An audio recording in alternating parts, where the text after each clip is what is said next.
జై శ్రీరామ్. భగవద్భక్తులందరికీ కూడా ఝాన్సీ ఆధ్యాత్మిక ముచ్చట్లకి స్వాగతం, సుస్వాగతం. మనం యోగ వాసిష్ఠ రామాయణాన్ని చెప్పుకుంటున్నాం. ఇందులో కింద సంచికలో మనం సురగ పరిఘల యొక్క ఆ ఇద్దరి మిత్రులు ఎలా సంభాషించుకున్నారు, రామచంద్రమూర్తికి దాని గురించి వశిష్ఠ మహర్షి ఏం చెప్పారు మనం తెలుసుకున్నాం. భాసుడు విలాసుడు వీళ్ళిద్దరూ కూడా సురగ పరిగల్లాగానే మాట్లాడుకుంటున్నారు. వాళ్ళిద్దరు మిత్రద్వయం, వీళ్ళిద్దరూ కూడా మిత్రద్వయం. వీళ్ళిద్దరూ ఏం చేశారు, ఈ ధనం వద్దు, ఈ ఇల్లు వద్దు, ఈ సంసారం వద్దు, మనం వెళ్ళిపోదాం అని శుభ్రంగా పర్వతాల మీదకి వెళ్ళిపోయారు. ఎవరి దారిని వాళ్ళు వెళ్ళిపోయారు. మళ్ళీ ఎప్పుడు కలుసుకున్నారు వాళ్ళు? వెళ్ళిపోయారు. ఒక విధంగా చెప్పాలంటే దేశ సంచారులుగా ఉండిపోయారు. అలా హాయిగా కూడా ఇద్దరు, బాబాయ్ ఈ ఇల్లు వద్దు, మనకి సంసారం వద్దు, ఇవేం వద్దు, మనం వెళ్ళిపోదామని చెప్పేసి హాయిగా దేశం అంతా కూడా సంచరిస్తూ హాయిగా కాలక్షేపం చేస్తూ గడుపుతూ కూర్చున్నారు. అంటే వాళ్ళు భోగలాలసులు కాలేదు, కాకపోతే అలాని ఒక పర్వతం మీద కూర్చొని ధ్యానం చేస్తూనూ లేరు. అసలు ఈ ఉన్న సంసార బంధాలన్నిటికీ దూరంగా వెళ్ళిపోవాలి అని వెళ్ళిపోయారు. వెళ్ళిపోయిన తర్వాత ముసలాళ్ళు అయిపోయారండి. ముసలివాళ్ళు అయిన తర్వాత ఎన్నాళ్ళో వేచిన ఉదయం ఈనాడే ఎదురవుతుంటే ఇన్ని నాళ్ళు దాచిన హృదయం ఎగసి ఎగసి పడుతూ ఉంటే ఇంకా తెల్లవారదేమి ఈ చీకటి వీడిపోదేమి అని పాట వస్తుంది చూడండి, అద్భుతమైన పాట. అన్నట్లుగానే వాళ్ళిద్దరూ కూడా కలుసుకుని ఒకళ్ళతో ఒకళ్ళు మన ఓల్డ్ స్టూడెంట్స్ డే జరుపుకున్నట్టుగా ఆనందంగా కలుసుకుని వాళ్ళు ఒకరితో ఒకళ్ళు మాట్లాడుకుంటున్నారండి. ఏమనుకున్నారు చూసారు? విలాసుడు అంటున్నాడు అనమాట. ఎవరితోటి? భాసుడితోటి. కచ్చిత్తే విజ్వరా బుద్ధి కచ్చిత్ జ్ఞాత స్వమాత్మవాన్ కచ్చిత్ ఫలిత విద్యస్తం కచ్చిత్ కుశలవానసి. ఓ సోదరా, ఇద్దరం ఒకరోజు ఒక మంచి ముహూర్తం చూసుకుని ఈ ఇళ్ళు వాకిలన్నీ వదిలిపెట్టి వెళ్ళిపోయాం, దేశ సంచారం చేశాం. ఏవైనా మనసు ఆత్మజ్ఞానాన్ని పొందిందా? నీవు ఏ ఆశతో వెళ్ళిపోయావో,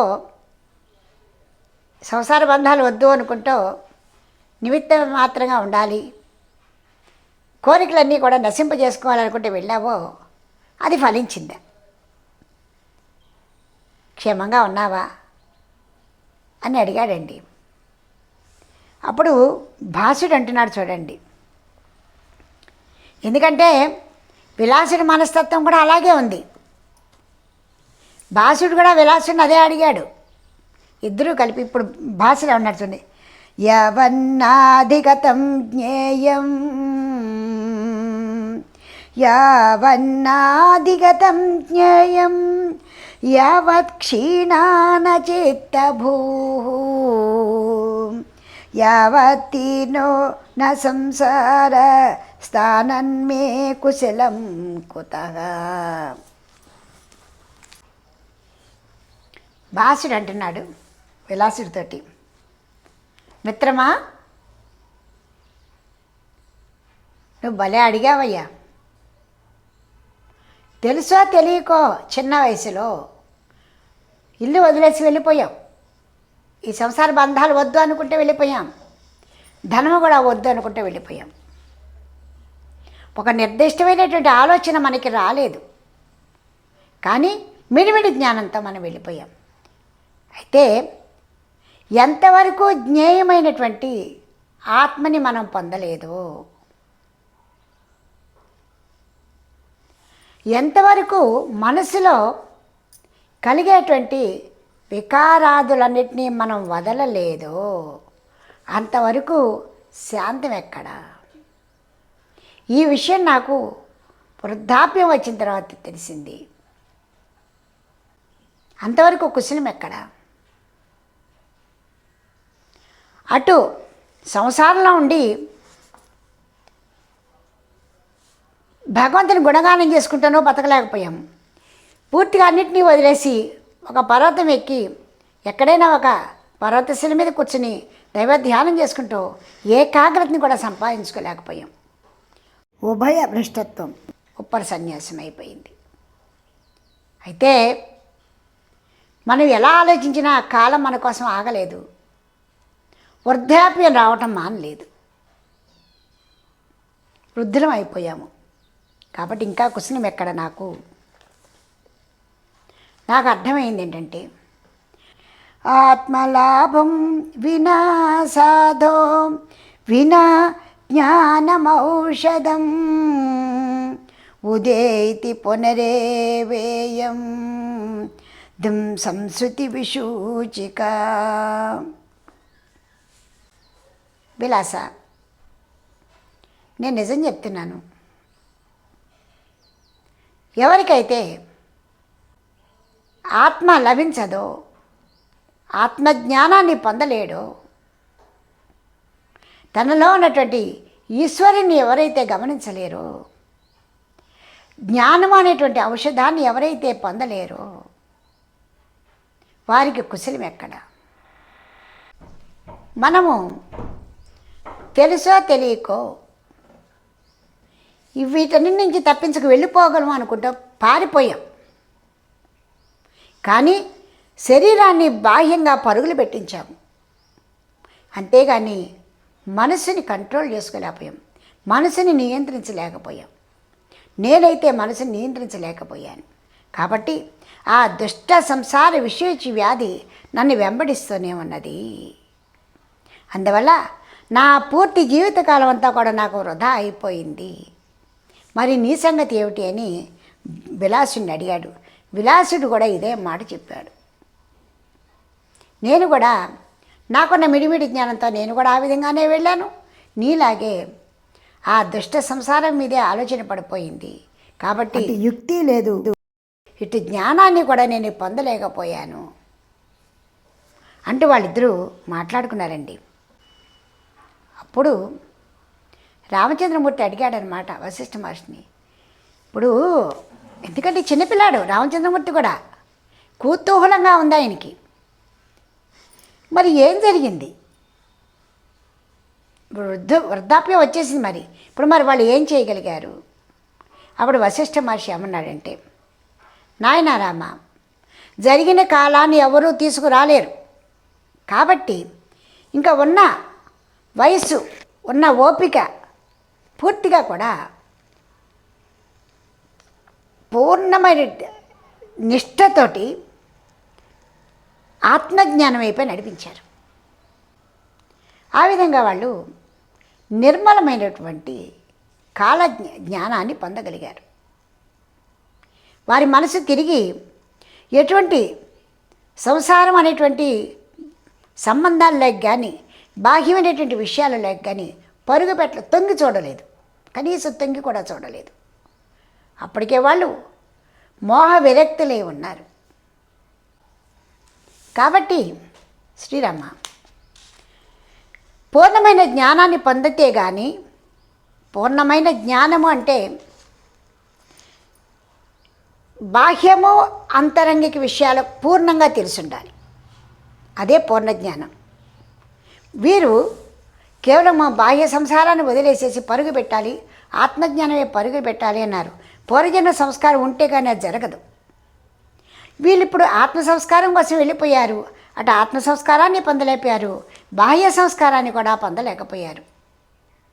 చివరికి కాలం అయిపోయిన తర్వాత, వృద్ధాప్యం వచ్చిన తర్వాత పూర్తిగా విమోహులై అన్నిటి మీద విమోహాన్ని తెచ్చుకొని ఉన్న వారికి ఆయు ప్రమాణం ఉన్నంత వరకు కూడా దైవం మీదే దృష్టి పెట్టుకుని చక్కటి జ్ఞానాన్ని పొందారు. భాసుడు విలాసుడు బంధువర్గాన్ని గృహాన్ని విడిచాం కానీ మనసులో ఉన్నటువంటి నిజమైన శత్రువును వదలలేకపోయాం కదా అని జ్ఞానాన్ని పొందారు. ఆత్మజ్ఞానాన్ని పొంది వాళ్ళు హాయిగా దైవ సాన్నిధ్యానికి వెళ్ళగలిగారు. ఈ విధంగా ఆశాపాశ బంధమైనటువంటి సంసారాన్ని దాటడానికి జ్ఞాన మార్గము తప్ప, విమోహ మార్గము తప్ప, జ్ఞానం అంటే ఏదో గొప్పది మనకి చేతగాంది అని ఎవరు అనుకోకండి. మనం కలియుగంలో ఉన్నాం. వీళ్ళు చెప్పేవన్నీ కూడా త్రేతాయుగము, ద్వాపర యుగంలో జరిగినటువంటి అవే మాటల్ని మనకి వాడుతూ ఉంటారు. మనం మోహితులు కాకుండా ఉంటే సరిపోతుంది. పూర్తిగా మనం ప్రతి జ్ఞానాన్ని కూడా మనం అన్వయించుకోవాలండి. మనం కలియుగంలో నడుస్తున్నాం. కలియుగంలో మీకు అందరికీ తెలుసు కలియుగ లక్షణాలు ఏమిటంటే, ఇంకా అన్ని యుగాల్లో అన్నీ అయిపోయాయి. ఇంకా చివరికి మిగిలిపోయినటువంటి ఇంకా మన లాస్ట్ ఇంక ఏమీ లేదు. ఏరివేతలో మిగిలిపోయిన వాళ్ళం మనం. ఇంకా మనకి కలియుగంలో రావాల్సిన అన్ని విపరీతాలు ఉంటాయి. యుగాంతం అవడానికి వస్తూ ఉంటుంది. కాబట్టి అప్పుడు జ్ఞానం అంటున్నారు ఏమిటండి, ఈ జ్ఞానం మాకెలా వస్తుంది కాదు. మనము అన్నీ నేర్చుకుంటూ అన్నీ చేసుకుంటే జాగ్రత్తగా వివేకంతో ఉండటమే మనకున్న జ్ఞానం. బాగా గుర్తు చేసుకోండి. ఇది కలియుగము. మన కలియుగంలో పుట్టిన వాళ్ళము. కాబట్టి మనకి హే రామ్, హే కృష్ణ, హే శివ అనగానే భగవంతుడి ప్రత్యక్షమే మనకి జ్ఞానాన్ని ఏం ప్రసాదించడు. ఇక్కడ మనకున్న పూర్వ సంకల్పాలని, పూర్వ కర్మలన్నీ కూడా పూర్తి చేసుకుంటూ, ఆది వ్యాధులన్నీ పడుతూనే అన్నీ పూర్తి చేసుకుంటూ భగవంతుని యొక్క గుణగానాన్ని చేసుకుంటూ ఆయన దగ్గరికి వెళ్ళవలసిందే. మనకి తరించేటువంటి మార్గం వేరే లేదు. నేను ఘంటాబద్ధంగా చెప్తున్నానండి. వీళ్ళు ఏం చేశారంటే, నాయనా నీవు కూడా ఆ విధంగా ఈ ఆశాపాశాలన్నింటినీ కూడా బాహ్యంగానే చూసుకుంటూ వదిలేసుకుంటూ భగవంతుని గురించిన గుణగానాన్ని చేసుకో. భగవంతుని గురించినటువంటి ఆత్మ గురించినటువంటి సర్వం కల్విదం బ్రహ్మ, అంతా పరమాత్మ స్వరూపమే అనేటువంటి జ్ఞానాన్ని తెచ్చుకో. సంసక్తి కాని మనసు ఎప్పుడు కూడా నిర్మోహంతో ఉంటుంది అని వశిష్ఠ మహర్షి చెప్పారు. అప్పుడు రామచంద్రమూర్తి సంసక్తి అంటే ఏమిటి, ఎలాంటి సంసక్తి మనుషులకి బంధాన్ని ఏర్పాటు చేస్తుంది, ఎలాంటి సంసక్తి మోక్షాన్ని కలగజేస్తుంది, ఈ బంధుప్రీతి అనేటువంటి సంసక్తి ఏ విధంగా నిర్మూలింపబడుతుంది. మోక్షము అంటే ఏదో శిరచ్ఛేదం అయిపోయి మోక్షం వచ్చేస్తుందని కాదండి. నిర్మోహమే మనకి మోక్షము. భ్రాంతి లేకపోవటమే మోక్షము. నిర్మోహమాటంగా చెప్తున్నాను. మనందరికీ మోహాలు ఉన్నాయి ఏంటండి ఈ వయసుకి? లేవు కదా. గుండెమే చేసుకు చెప్పచ్చండి, ధైర్యంగా ఒప్పుకోవచ్చు. ఇప్పుడు మనకి ఎలాంటి మోహాలు ఉండవు, తాపాలు కూడా ఉండవు. మనం మోక్షానికి దగ్గర అవుతున్న వాళ్ళమే. పోతే భగవంతుడు ఎప్పుడు తీసుకుపోతే అప్పుడు వెళ్ళిపోదాంలే, మనకే ఉన్నాయి అనుకుంటూ ఉంటాం. ఒకటండి, మనం ఏదైనా చెయ్యాలనుకున్న భగవంతుడు కూడా మనకి తినాలనుకుంటే పళ్ళు తీసేస్తాడు, ఏమైనా వినాలనుకుంటే చెవులు కూడా తీసేస్తూ ఉంటాడు, పెద్దగా కనపడటం కూడా తగ్గిపోతూ ఉంటుంది. మనం ఏమైనా మొంటేసినా భగవంతుడు ఒప్పుకోడు, అన్నీ ఆయన హాయిగా ఒక్కోటి తగ్గించేస్తాడు. అంటే మన్ని కంట్రోల్ చేస్తూ ఉంటాడనమాట. ఒక గిరి గీసి కంట్రోల్ చేస్తాడనమాట. అయిపోయిందయ్యా బాబు, చర్మదశకు వచ్చావు, ఇంకా బుద్ధిగా నీవు జ్ఞానాన్ని పొందు, మనసులో ప్రశాంతాన్ని పొందు అని. ఇక్కడ జరిగేది కూడా అదేనండి. శ్రీరామచంద్రమూర్తి అడుగుతున్నాడు సంసక్తి అంటే ఏమిటి అని. అప్పుడు వశిష్ఠ మహర్షి చెప్తున్నారు, క్షేత్రము, క్షేత్రజ్ఞుడు, ఈ రెండిటి యొక్క తేడా కొంచెమైనా తెలుసుకోకుండా, అంటే జీవుడు వేరు దేహం వేరు అనేటువంటి భేదాన్ని తెలుసుకోకుండా రెండు కలిపి ఉన్నాయి అనేటువంటి భావనే సంసక్తి, అదే బంధం. అసంసక్తి అంటే సమస్తము వ్యాపించి ఉన్నది ఆత్మే, సర్వం కల్విదం బ్రహ్మ, అంతా పరమాత్మ స్వరూపమే. కాబట్టి నేను దేని గురించి ఆలోచించాలి? నాకు కానీ నాకు కనిపిస్తున్నటువంటి ఈ చరాచర ప్రపంచానికి కానీ ఎలాంటి భేదం లేదు అనేటువంటి చక్కటి భావము రావటమే అసంశక్తి. వారికి ఎలాంటి కోరికలు, ఆలోచనలు, భేదాలు ఉండవు. రామ, ఒక్కసారి నిన్ను గురించి నీవు ఆలోచన చేసుకో. నీకు కలుగుతున్నటువంటి హర్షశోకాలు శాశ్వతమైనవా? అసలు నీ మనసులోంచి వస్తున్నాయా? నీవు చూసిన దృశ్యాన్ని బట్టి వస్తున్నాయా?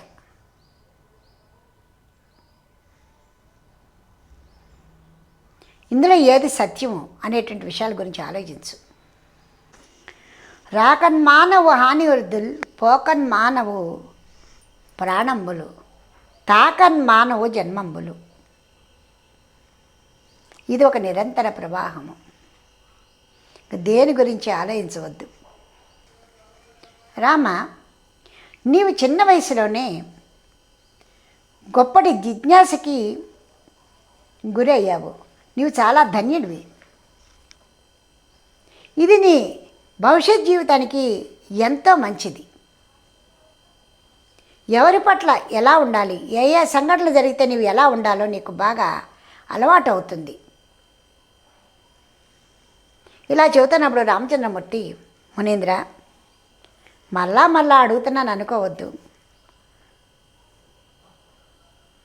నాకు ఆత్మతత్వాన్ని పొందినటువంటి వ్యక్తుల యొక్క చరిత్ర ఇంకొకసారి వినాలనుంది అని అడిగాడు. అప్పుడు వశిష్ఠ మహర్షి, నాయనా రామ, బాహ్య కార్యాలన్నీ బాహ్యముగానే చేసి వదిలేసిన వాడే ముక్తుడు. వాటిని తవ్వి ఎత్తి పోసుకుని మనసులో చేర్చుకునేవాడు ఎప్పుడూ కూడా బంధుడే. ఇంతకంటే గొప్పగా చెప్పేది ఏముంటుంది? అన్నీ తవ్వి మనసులో పోసుకుంటే నీవు బంధుడివే. ఇంతకంటే నీకు అర్థం కాలేదు ఏమిటో నాకు అర్థం కావట్లేదయ్యా. బాహ్య విషయాలు చూసి వాటి గురించి బాధపడుతూ అనవసరంగా నీవు కుంగి కృషించిపోతున్నావు. నాయనా రామ, చిత్త నాశనానికి రెండు మార్గాలు ఉన్నాయి. రామ, చిత్తము నాశనం అవడానికి రెండు మార్గాలు. అంటే మనసులో ఆలోచనలు పోవటానికి. చిత్త నాశనం అంటే ఏమిటి అనుకునేవారు? మనసులో ఆలోచనలు పోవటానికి. ఒకటి యోగము, రెండోది జ్ఞానము. యోగం అంటే ఈ వచ్చేటువంటి టెంపర్ల వంటి ఆలోచనలన్నీ కూడా ఆపేసుకోవటం. నీకు ప్రాప్తించిన కార్యం చెయ్యి, దాని గురించి వెంపర్లాడిపోవద్దు. నీకు ప్రాప్తించిన కార్యం చెయ్యాలి, తప్పదు. ఎవరైనా కూడా అంతే. భగవద్గీతలో భగవాన్ కూడా అది చెప్పాడు, ఎవ్వరూ కూడా కర్మ చేయకుండా ఉండరు అని. చివరిగా మన శ్వాస తీయటం ఆపడం కూడా కర్మే. చెయ్యి కాలు ఇలా గోక్కున్నా కూడా కర్మే. అంతేకాని ఏ కర్మ చేయకుండా ఎవరు ఉండరు అసలు. అలాంటిది యోగ్యుడైన వాడు, బుద్ధిమంతుడు, సంప్రాప్తించిన కార్యాన్ని చక్కగా చేసి ఆ క్షణంలో చక్కటి నిర్ణయాలు తీసుకుని అంతటితో ఆపుతాడు. దాని గురించి పరిపరి విధాల మనసులో పడి బాధపడి ఇదైపోడు. అది యోగి యొక్క చిత్తవృత్తులు నిరోధించడం అంటే. అయితే జ్ఞానం అంటే యథార్థ దర్శనం. ఒకటే ఆలోచిస్తాడు, ఎదుర్కొన్నా ఉన్నదన్నీ కూడా అశాశ్వతాలు, జరుగుతున్న సంఘటనలన్నీ కూడా మాయా. మనం దేనికి కూడా లోభంతో మోహంతో ఉండకూడదు అనేటువంటి జ్ఞానంలో ఉంటాడు.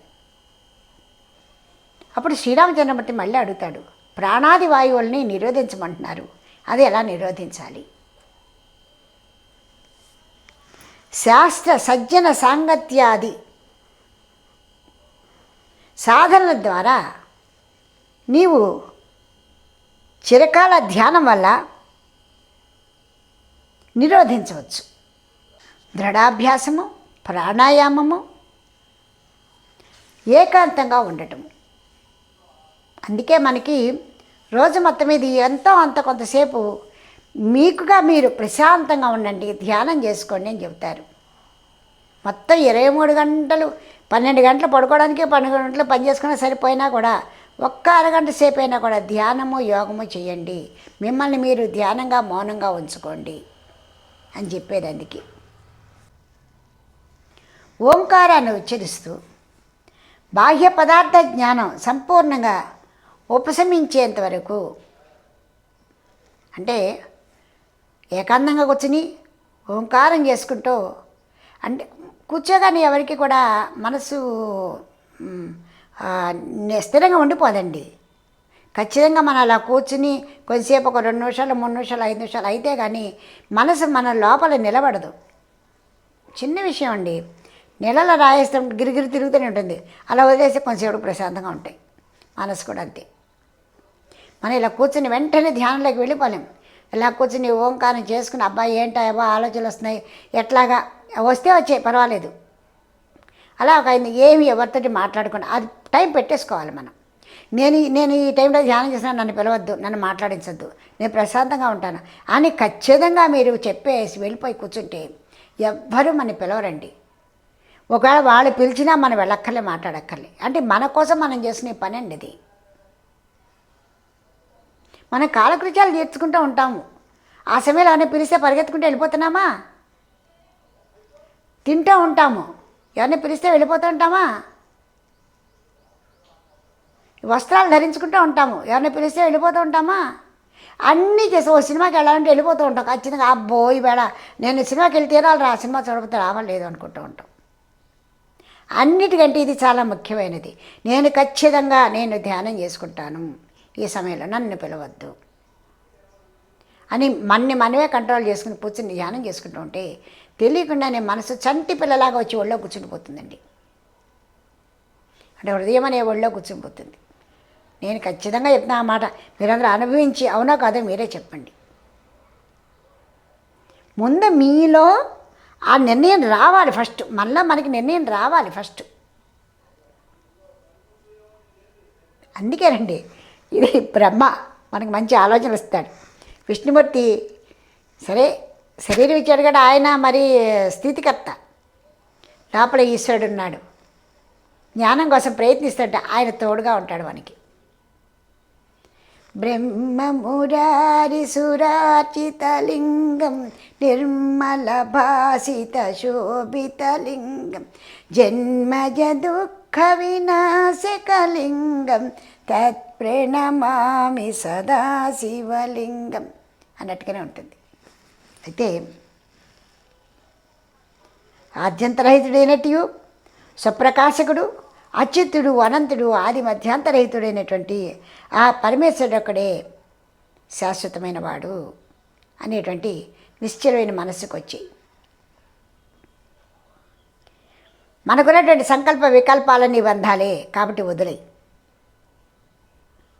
పరమేశ్వరుని ధ్యానం చేసుకో, సంకల్ప వికల్పాలన్నీ వదిలేసి బలవంతంగా వదిలేసి అటాచ్మెంట్ పరమేశ్వరుతో అటాచ్మెంటు, సంసారంతో డిటాచ్మెంట్ అయిపోయింది. సాయంత్రం అయిపోగానే రాత్రి అయిపోగానే అంతే సంగతులు. ఎప్పుడైతే అలా ఉన్నామో మన జీవితం మహాద్భుతం అండి. మనస్సు తేజస్తో వెలుగుతుంది, మొహం కూడా ప్రకాశవంతంగా వెలుగుతూ ఉంటుందండి. ఎప్పుడు కూడా మనని గురించి మనం ఆలోచించుకుంటూ అడుగు వేస్తే జ్ఞానం దానంతటా అదే తెలుస్తుంది మనకి. అంటే ఏది ఉచితము, ఉచితానుచితాలు అన్నీ మనకి తెలుస్తాయి. నాయనా రామ, నేను కూడా ఇలాంటి విచారణ వల్లే, నేను కూడా నా గురువుల వద్ద నేర్చుకున్నటువంటి, నా మిత్రుల ద్వారా నేర్చుకున్నటువంటి ఆ విచారణ, ఆ జ్ఞానం వల్లే నేను కూడా ఈ విధంగా ఉన్నాను. బృహస్పతి సోదరుడైనటువంటి సంవర్తుని వల్ల నాకు ఇంతటి జ్ఞానం కూడా కలిగింది. నాకు తెలిసిన జ్ఞానాన్నంతటినీ కూడా నేను అనుభవించి మరీ నీకు చెప్తున్నాను. కాబట్టి నీవు కూడా చక్కగా చెప్పినదంతా విని స్మరణ చేసుకో, మనసులో ఉన్నటువంటి ఆలోచనలు తీసేయి అంటూ ఆయన భాసుడు విలాసుడు గురించి చెబుతూ ఈ విధంగా జ్ఞానోపదేశం చేశారండి. ఈ విధంగా మనం ఒక్కొక్క మెట్టు పైకి ఎక్కుతుంటేనే మరి మనకి ఏడాదికి ఏడాది వయసు పెరుగుతుంది కదండి. అలాగే ఒక్కొక్క మెట్టు పైకి ఎక్కుతూ ఉంటేనే మనం కూడా ఆ దేవదేవుని సన్నిధానానికి వెళ్ళిపోతాం. మరి ఒక్కొక్క మెట్టు ఎక్కితేనే కదా 7 కొండల వాడిని ఏరేది. అంతే, చాలా సులభం అండి. అందుకే చెప్తారు, ఒక చిన్న పువ్వు వాసన చుట్టానికి కూడా మనకి అలసట ఉంటుందిట. అబ్బా అనాలి. ఒక పువ్వుని నలపడానికి కూడా మన చేతులు వేళ్ళు కూడా ఉపయోగించాలట. దానికి కూడా కొంచెం శ్రమ ఉండిట. మనసులో ఏ ఆలోచన రాకుండా ఆపడానికి ఏ శ్రమ పడక్కర్లేట. అందుకే పత్రి మహాశయులు శ్వాస మీదే ధ్యాసించండి అంటారు. ఏమైందండి? ఓం నమ శివాయ. ఓం మీరు శ్వాస తీసుకుంటున్నప్పుడు వదులుతున్నప్పుడు ఆ దేవదేవుని యొక్క నామం చేసుకుంటూ బయటికి రావడానికి వెళ్ళడానికి ఏం శ్రమ ఉంటుందండి? కూర్చున్నా, నుంచున్నా, తిన్నా అదే కదండి భగవద్గీత కూడా చెప్తాడు. సర్వకాల సర్వావస్థలు ఎందుకు కూడా మనం ఏం చేస్తామంటే తిన్నవి, విన్నవి, కన్నవి ఇవన్నీ గుర్తు చేసుకున్నాం. కానీ చాలా సమయం ఉంటుందండి భగవంతుని ధ్యానం చేసుకోవడానికి. మనకి రోడ్డు మీద నడుస్తూ ఉంటాం, హాయిగా నడుస్తున్నప్పుడు భగవన్నామం లోపల తెలుసుకున్నా తెలియకుండా జరిగిపోతూ ఉండాలి. మనకి మనమైనా ఈ అడుగు వేయాలి అనుకున్నామా, మనకు తెలియకుండా నడుచుకుంటూ వెళ్ళిపోతూ ఉంటాం. ఎందుకు? అలవాటు చేసుకున్నాం. అంతే, ఇది కూడా అంతే. మనందరినీ కూడా ఇంక అయిపోతుంది, యుగాంతం అయిపోతుంది, చివరి దశకు వచ్చేసాం, మానవ జన్మ అయిపోతుంది. ఇక మనందరం ఏరివేసిన వాళ్ళం మనందరం కూడా. ఎందుకంటే కలియుగంలో ఉన్న బాధలు కష్టాలు ఎవరికీ ఉండవండి. ఎంత ప్రయత్నించినా కూడా మన గ్రహశక్తి ఉండదు, దైవం మీద ధ్యానం ఉండదు, ఏ కోరికలు తీరవు, ముక్తి లభించదు, మళ్ళీ జన్మ కర్మ జన్మ కర్మ జన్మ కర్మ. కాబట్టి మనకి వీళ్ళందరూ కూడా ఇలాంటి ఇది. అందుకే నారాయణ నామస్మరణ చేయండి, కలవు నామస్మరణ అన్నాడు. భోగభాగ్యాలొద్దు, ఆ భగవంతుడైనటువంటి ఈశ్వరుని ప్రార్థన చేయండి అంటూ చెప్పారండి. ఎంత అద్భుతం అండి. మనం ఇంక అయిపోయిందండి. మనం 20 ఏళ్ళ 30 ఏళ్ళ 10 ఏళ్ళ 15 ఏళ్ళ పోతాం, హాయిగా భగవద్ధ్యానం చేసుకుంటూ ఉందాం. నేను ప్రతినిత్యం చెప్పేది ఇది ఒక్కటే, అంతే. జై శ్రీరామ్. వచ్చే సంచికలో మనం వీతహవ్యుడు ఆయన ఏ విధంగా జ్ఞానాన్ని పొందారో వశిష్ఠుడు చెప్తున్నారు, మనం కూడా విందాం. జై శ్రీరామ్. మీకు ఈ వీడియో నచ్చితే లైక్ చేయండి, షేర్ చేయండి, సబ్స్క్రైబ్ చేయండి.